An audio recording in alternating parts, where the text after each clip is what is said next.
بندكاني الرحمن بهموش ويكبرين لخويني بنا حق رجاو بهيت شويك بجدار نينتيايا الله جل جلاله لوصفي أنا أفرمد والذين لا يدعون مع الله إلها آخر ولا يقتلون النفس التي حرم الله إلا بالحق فرمي عبدكاني رحمن أوانا كبهيت شوية هاول بو الله جل جلاله بريار نادن وبهيت شوية كيش خوين يكبنا حق نار يجن وبجدار جناب انتيايا رسول الله صلى الله عليه وسلم كبائر من بو أجمير وأفرمي أكبر الكبائر الإشراك بالله وقتل النفس التي حرم الله وعقوق الوالدين والزنا أفرمي قوري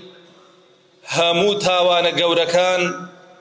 بريتيا لها والبرياردان بو الله سبحانه وتعالى لدواويش رشتني خوينيك بنا حق كواتل دواي كفر وشرك قورترين تاوان رشتني خوينيك بنا حق كأمر خلقي بجدارت يايا راستو خوي ياخد بنا راستو خوي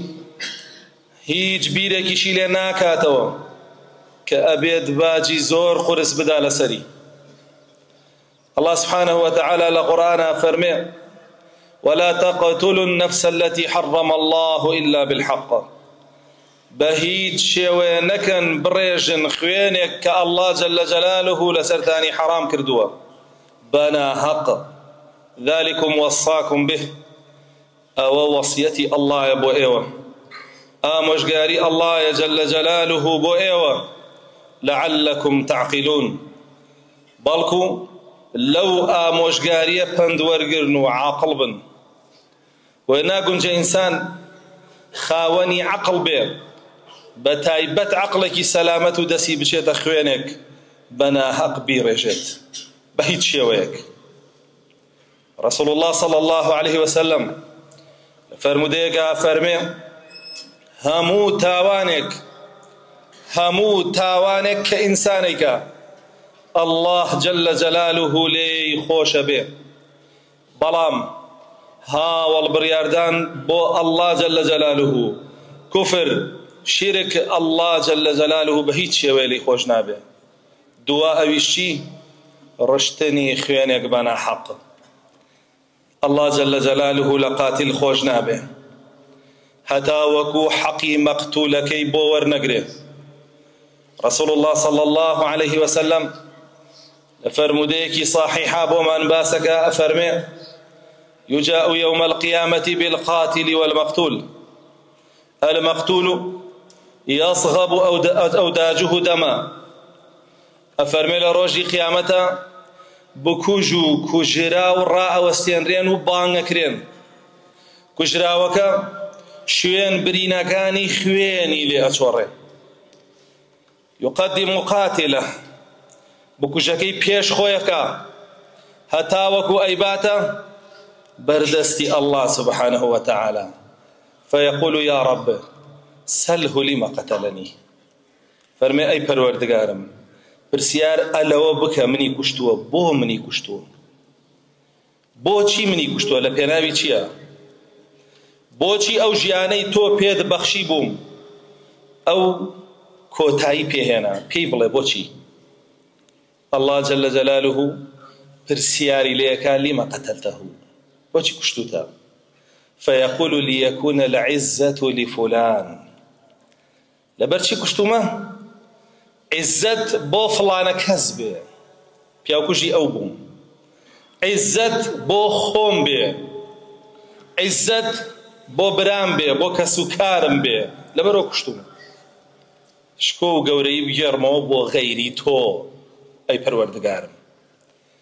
چونکە بە هیچ شێوەیە دروست نییە کەسێک لە پێناوی کەسێکی ترا بکوژی کە ئەمڕۆ بەداخەوە زۆربەی ئەو کوشتنانەی ڕوو ئەدا يا إنسانك بو هوا وآرزي خويتي ياخذ بو هوا وآرزي خلقية. فرمي الله سبحانه وتعالى بيه فرمي فإن العزة ليس لأحد إن العزة لي عزت بو هيج كسينية شكو من ديو سرفرازي بو هيج كسينية شكو من دي بو منه چۆن تۆ خەڵک ئەکوژی لە پێناوی شکۆمەندی خەڵکی ترا یاخود لە پێناوی شکۆمەندی خۆتە تاکە قیتالێک کە حەڵاڵە لە شەرعا بکرێت ئەوەیە لتكون كلمة الله هي العليا بۆ ئەوەیە کەلیمەی الله جل جلاله بەرز ڕاگیرێ نەک بۆ ئەوەی کەلیمەی فڵانە شەخص سەرکردە حیزب گروپ جەماعەت یاخود کەلیمەی بۆ گەنی خۆت کە قەناعەتت پێی هەیە ويفرمي الله جل جلاله بيه فرمي بؤ بإثمه بيش هموش تي هرچی تاواني وكسي كشتوتا هاليقرا همو إلا قردن تا هرچی كردو ولا تاوان شكا قرتو نو كشتا لو تاوانانا بيه همو توبة بكا الله جل جلاله لي خوش به تو نو هشت كواتا أبي تو تاوانا كاني هالقري باشا فرمي فيؤمر فيقتل كما قتل ويذوق القتلة فرمانك بيكشن لو يايا با اويش تامي او كشتنا بكا كبوي تشتوا چون كسك كشتوا للدنيا تامي كشتنا بيا تشتوا خوشد ابي تامحي بكيتو بيجوا انجا فرمي فيهوى في النار 40 سنة انجا هلا دريتنا واقروا هتا وكو 40 سال قولايه تخوارو خوي 7 ساله بەپێی فەرموودەکان کە هاتووە ئەم چلی ئەبێ بچێتە خوارەوە شتێک لەسەر و کوفر و شیرک و نیفاقەوە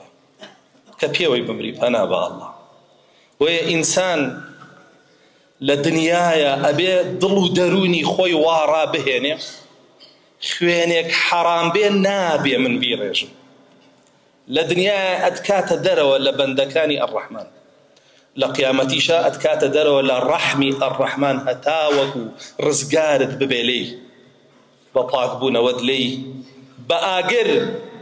ياخد او كسي كشتوتا شايستي كشتن بوبيا